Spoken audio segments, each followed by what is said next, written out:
Hello and welcome to the authors I'm breaking up with. I know it's a film. I've had this on the back burner for a while, and I figured time to stop staring at my list and not adding anything more to it and just film this video. So, I saw this on Booksellet's channel. Don't know if she came up with the idea or got it somewhere else, but I will link her video down below, so go check that out if you're interested. But this is going to be the authors I am breaking up with, which is to say authors I will not be reading anymore. And for me, I'm taking this to mean authors I've read multiple times. So like when I say I'm breaking up with them, that implies some kind of relationship to me anyway. You can't break up with a stranger. And for an author, to me, that kind of means I've read them more than once. So every author I have on this list, I have read at least 2 of their books, most of them more than 2. So yeah, and obviously like this is no shade meant if you do still like these authors, because like we all have different taste. I have 2 negative ones, so I'm gonna start off with those. And these are two authors I didn't have a positive experience with. Like most of these are authors I used to like, and either I've changed or like their books have changed or whatever. I have 2 that are wholly negative. I should have written down more notes for these because I don't actually remember any of the books that I read by them. So we're doing this. The first author is Lisa Scottoline. She's a thriller author who's written many books, as I'm finding as I scroll through her Goodreads. She's basically been publishing a book a year since like the 90s, so she has quite an extended bibliography. I found her books randomly in thrift stores, and just picked them up, not quite realizing that they were by the same author. They were just kind of random books to me that had interesting synopses. I didn't know anything about her. So I read Killer Smile and Moments of Truth, which I gave 1 star each. And then earlier this year, I went ahead and read the final book that I had of hers on my shelf, just to I knew I was gonna unhaul it, but I still wanted to give it a chance just to see. And I actually gave that one 2 stars. So that was Accused. Did I say it? I don't know. Yeah, I gave that 2 stars, so that was an improvement, but I found that I don't like her writing style. I don't like her characters. I don't like the way she tells her mysteries. Well, they're thrillers, not mysteries, but they're all stuck in the past. They're the 3 that I read were things that happened in the past, and the main characters were investigating these things in the past. But it was the kind of structure where it was because it happened a long time ago, no one in the present really cared, but yet murders were still happening in the present because of it. And there are good ways to do that. I love a good thriller that the event has passed 20 years ago and people are still invested. She just wasn't good at it. And it's just after 3 books, I'm not putting myself through that again. Not a chance. So there's her. And then we have Chevy Stevens. I read 2 of her books. I read Still Missing and Those Girls. I think I gave them both 1 star. I might have given one of them 1 star, one of them 2 stars. I don't remember. I just have the same feeling towards both of them of just bad taste in my mouth. Not a good thriller. Really boring, but also gross. I don't remember either of these very well. Still Missing a lot more because I read that one more recently. I read that, I want to say the other year, just again because I wanted to read it and unhaul it because I didn't expect to like it after Those Girls. But Still Missing was about a woman who was kidnapped and held for a long period of time, a year or something, maybe more. And then eventually she escaped, and it was kind of what happened to her after. And it was told entirely in sessions with her therapist. So she would just be talking about these things that happened because she was talking with her therapist, and it was just the most maddening way to write a book. It was so frustrating to read. But I hated Those Girls as well. I don't really remember that because that was years ago, but yeah, I didn't like either of those particularly much. So And I'm a sucker for thrillers, so this is just me saying, like, even if they write a book that has a really interesting sounding synopsis, I will not pick it up. I will not allow myself to be bamboozled into that again. Like, I don't like either of their writings. Like, not just the stories, but like the characters, some of which are recurring characters, like the actual structure of the narrative, like the words that they're using, like none of it was good. So we're nixing both of those, and then it gets a little more positive from here. Not just me hating on everything. I wanted to get the negative bit out first. So moving on to more positive, we're gonna go with someone. I have a few like old favorites on this list, so let's go to those. An old favorite, someone I loved probably starting when I was in middle school, is Sarah Dessen. I read literally every Sarah Dessen book she wrote, because she wrote like a book every year or two probably. I don't think she did quite a book a year, but she definitely got into a rhythm of publishing things very regularly. She writes young adult books mostly centered around romance, but I would like stop short of calling them romance novels mostly, because it's like they're mostly coming of age stories where romance takes like a major role, and I really love them. Like, I'm holding up this one only because this was the easiest to access on my poor double stack shelves down here.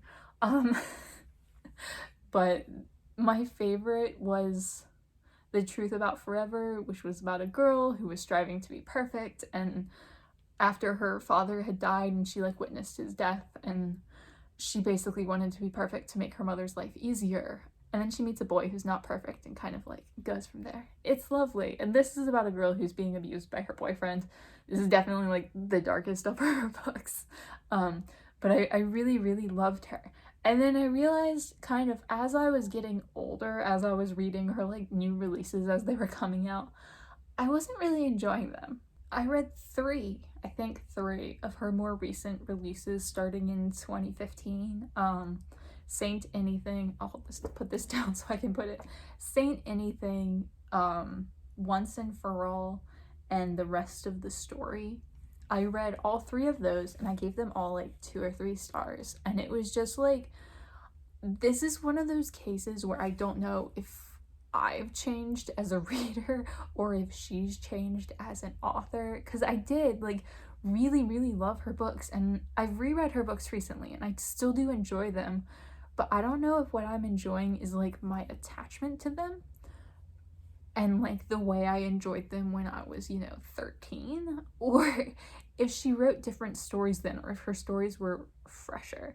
Because some of the complaints I had later on were like, I've seen her do this exact storyline before, and I've seen her do it better. So it was like, I've seen this element of hers, I've seen that element of hers, I've seen like 6 of them that are put together to make this story, but I've seen them done in like 6 completely different and better ways, so I wasn't enjoying it. But it is one of those things, like, I don't want to like blame her and her books, because like I have changed as a reader. Like, I'm not 13 anymore.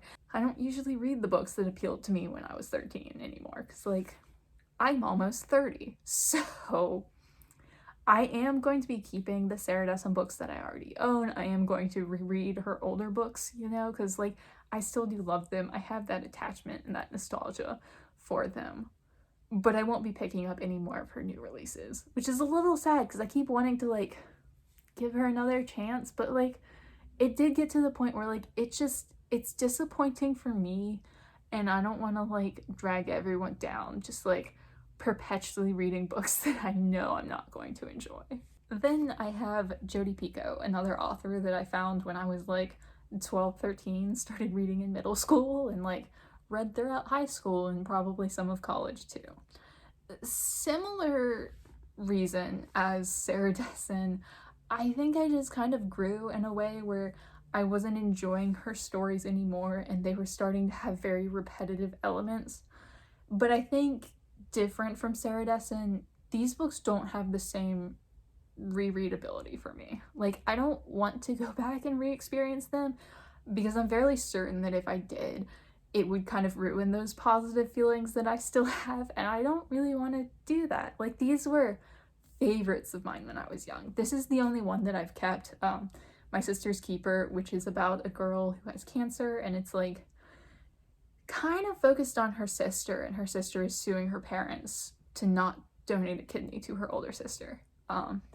But I read many of her books. Like, again, like Sarah Dessen, literally all of her books that she published up to a point, and she has been going since the early 90s. She had a lot of books, but I just stopped enjoying them, and they started giving me kind of an ick feeling. Like, I didn't like the way she was handling topics, again, that I noticed as I was getting older. I didn't notice it so much on the books that I was reading when I was 15. Didn't notice that at all. But like, she had a school shooting book that was basically centered around bullying, which is not really something that I'm quite comfortable with today. Like, the way it was discussed, the way it was handled.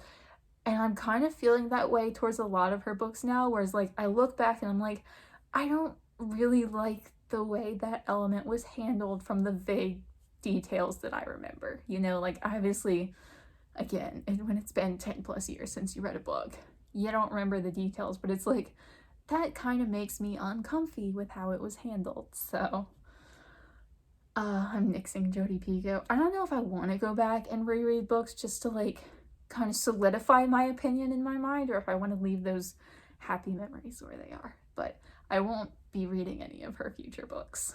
And then we have an old favorite. I think a lot of people will remember this one. Meg Cabot.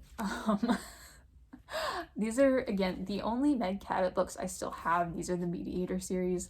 They're about a girl who is a mediator, which means she can speak to ghosts. And there's a super hot Civil War era ghost who lives in her bedroom, and they have kind of a romance, which is, there's a lot going on. She also goes to like a Catholic private school, and the headmaster is a priest, and like, he knows that she can speak to ghosts. There's a lot going on in these books. I enjoyed these, and a lot of her other books. She wrote the Princess Diaries series, among many other things for both teens and adults. I have, over the years, unhauled everything by her, except for these, because these I do still have that like attachment to. I would like to reread this whole series, because I read this over and over again when I was like 12. But Meg Cabot was one of those authors that like, she writes for 12-year-olds, and a lot of her characters are really immature, really petty.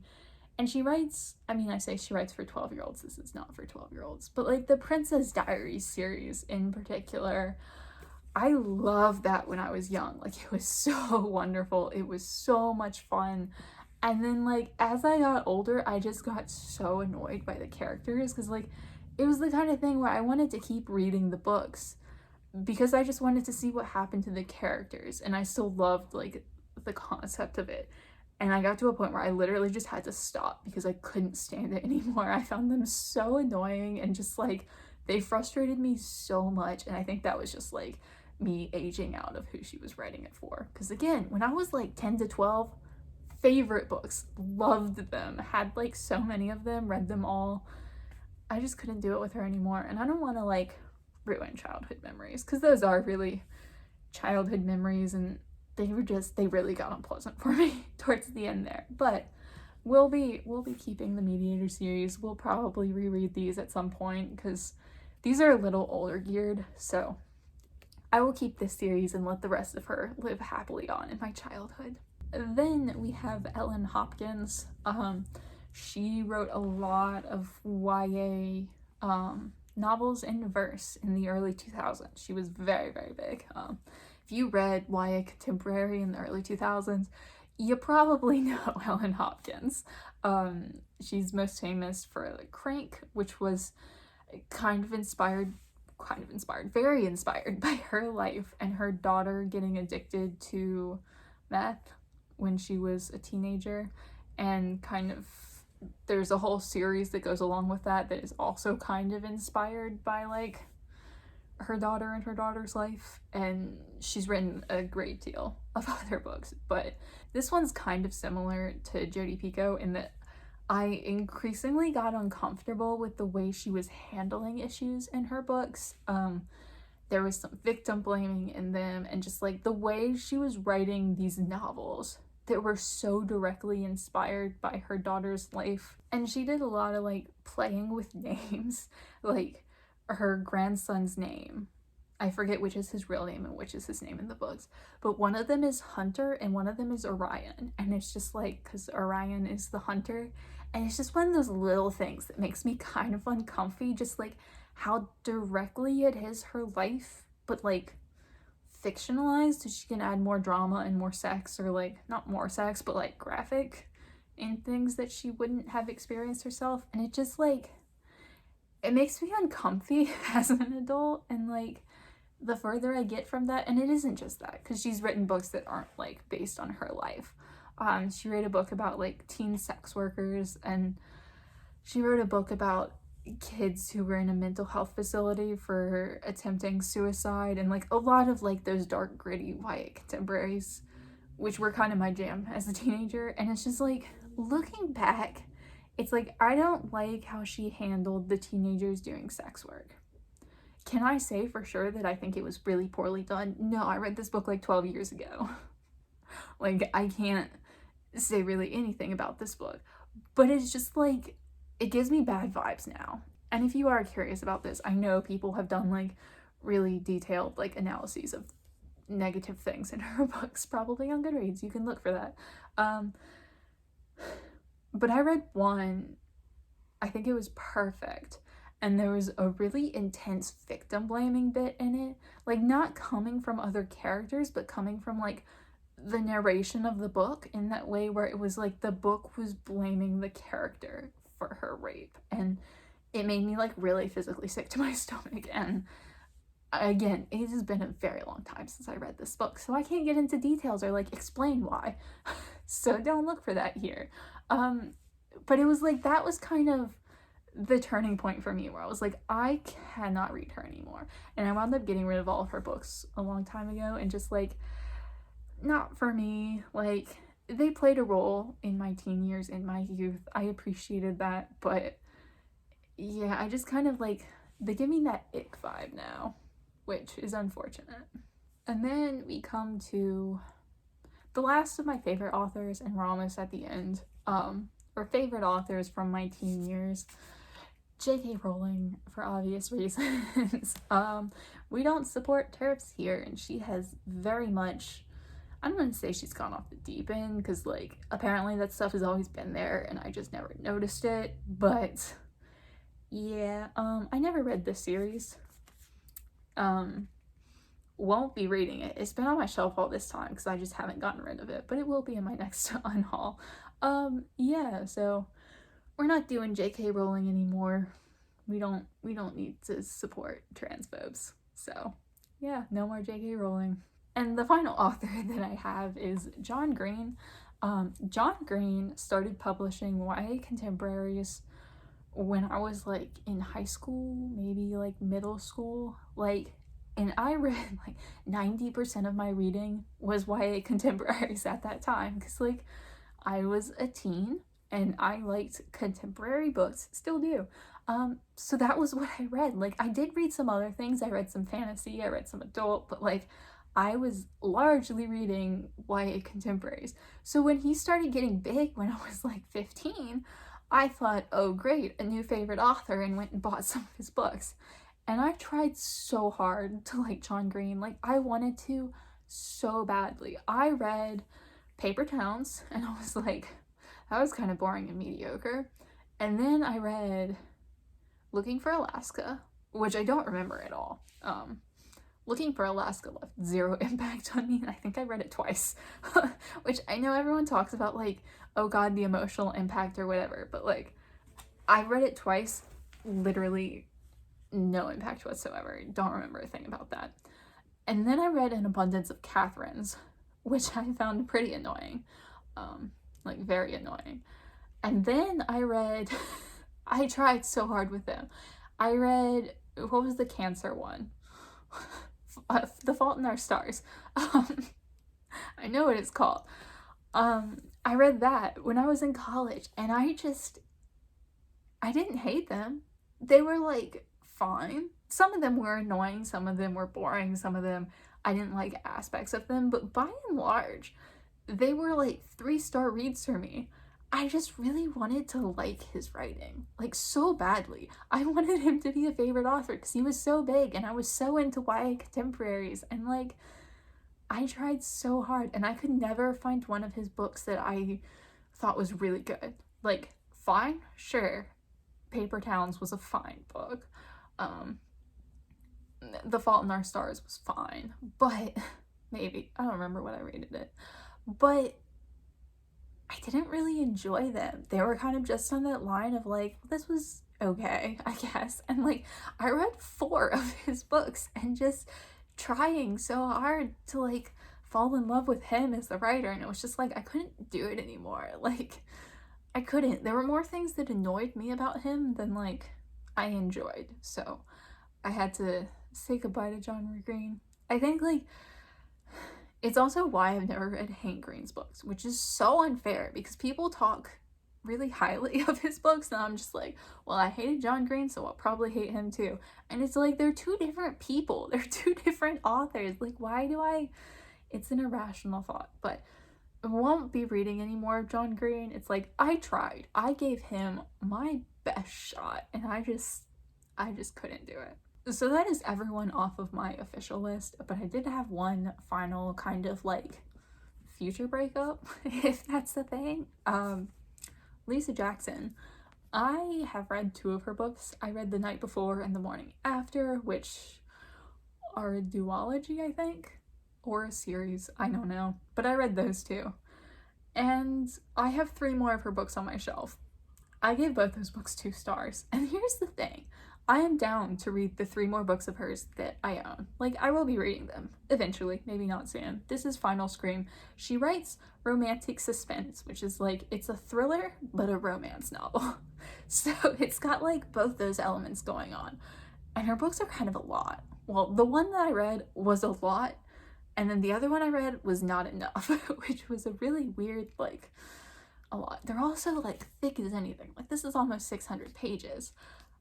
And I'm like down, like they were a good time. Like, they're kind of drama, they're kind of thriller. Like, I like thriller, I like mystery stuff. They're not terrible, horrible, whatever, but like, once I read the 3 books on my shelf, I will have read 5 of her books, which is more than enough Lisa Jackson for me. So I will be reading these 3 books. I don't know what they all are, but after I read them, I'm done. So future breakup here.